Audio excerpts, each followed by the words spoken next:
सत्कारमूर्ती आदरणीय रघुनाथदादा, आमचे नेते आदरणीय जयंतराव पाटील साहेब, इंद्रजित भालेराव आणि शेतकरी संघटनेचे सर्व नेते मंडळी, संयोजकांनी सांगितलेलं आहे की थोडक्यात आवरायचं आहे आणि त्या पद्धतीनं मी थोडंच बोलणार आहे. कुणाला माहीत आहे की नाही मला इथं माहीत नाही, पण मी स्टेजवर असणाऱ्या लोकांना सांगेन की रघुनाथ पाटील एवढे आक्रमक का आहेत, त्यांच्यात हा गुण का आहे, तर तो आमचा गुण आहे, वाळव्याचा. कारण वाळवे तालुका नव्हे तर वाळवे गावचे ते आहेत, माझ्या भाऊकीतले आहेत आणि म्हणून ते असे आहेत. कारण वाळव्याची माणसं सहजा कुणाचं ऐकत नाहीत आणि कुणाला दबावाला बळी पडत नाहीत. आणि त्यामुळं रघुनाथ दादा हे आमच्या भाऊकीतले, त्यांचे वडील आप्पा पाटील थोर क्रांतिकारक, तेही इंग्रजांशी लढले, त्यांनी कुणाला सत्ताधाऱ्यांना जुमानलं नाही आणि त्यांचा वारसा आणि त्यांचं रक्त हे रघुनाथदादांच्यामध्ये आहे. रघुनाथदादांना आम्ही शाळेला विद्यामंदिरमध्ये टेक्निकलला होतो. मी पुढे 1 वर्ष आणि रघुनाथदादा पाठीमागची बॅच होती.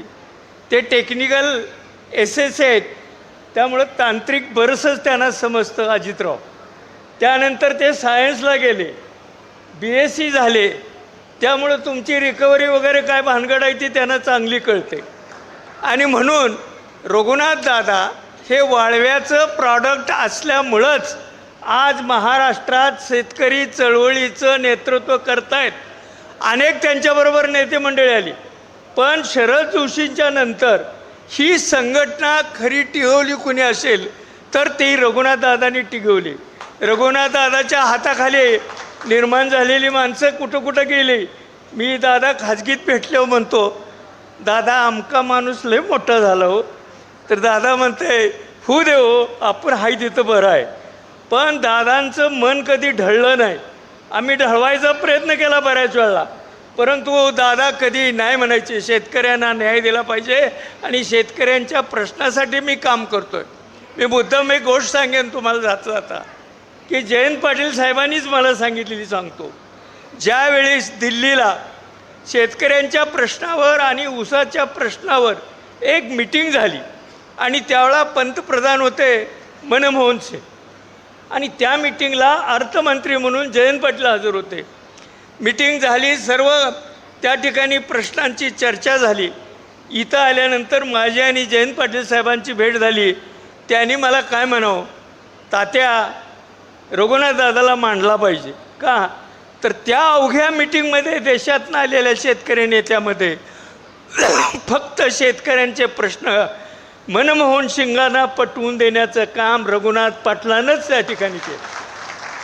हे जयंत पाटील साहेबांचे उद्गार आहेत. आम्ही जरूर वेगळ्या वेगळ्या पक्षात असो, पण आम्ही शत्रू नाही, आम्ही मित्र आहोत. कारण रघुनाथदादा हे राजाराम बापूंच्या मुशीत तयार झालेले कार्यकर्ते आहेत. ज्यावेळेला जयंत पाटील राजकारणामध्ये आले आणि बापूंचं दुःखद निधन झालं, त्यावेळेस या तालुक्यातली परिस्थिती फार वेगळी होती. अशा परिस्थितीमध्ये आम्ही जे काही तरुण मंडळी त्यावेळेला जयंत पाटलांना उभा करायचं काम करत होतो, त्यामध्ये रघुनाथदादा हे प्रामुख्यानं पुढं होते आणि बरेच दिवस आमच्याबरोबर होते. त्यामुळं राजाराम बापूंचा वारसा त्यांच्याकडं आहे, आप्पा पाटलांचा वारसा त्यांच्याकडं आहे, या वाळवे तालुक्याच्या क्रांतिकारक भूमिकेचा वारसा त्यांच्याकडं आहे. आणि म्हणून रघुनाथदादा 75 वर्ष होत असतानासुद्धा आज लढत आहे. आम्हाला अभिमान वाटतो, कारण माणूस टिकत नाही आणि ही सत्ताधारी माणसं माणसाला टिकून देत नाहीत. आमिष दाखवतात, मोह दाखवतात, वेगवेगळ्या गोष्टी करतात, त्यामुळं तो माणूस त्या ठिकाणी राहत नाही. अशी अनेक आलीन गेली संघटनेत, पण रघुनाथदादा मात्र तिथं स्थिर आहे. जे काय आपले मोजके मावळे आहेत, शेतकरी संघटनेचे महाराष्ट्रातले नेते आहेत, त्यांना एकत्रित करून अगदी अतिशय साध्या पद्धतीनं त्यांनी लढा आज उभा केलेला आहे. मला अभिमान वाटतो, मला आदरही त्यांच्याबद्दल वाटतो की रघुनाथदादा आज 75 वर्षाचे झाले आहेत. परमेश्वरानं जर लढायचं असेल तर शक्ती दिली पाहिजे, प्रकृती चांगली दिली पाहिजे, आरोग्य चांगलं दिलं पाहिजे.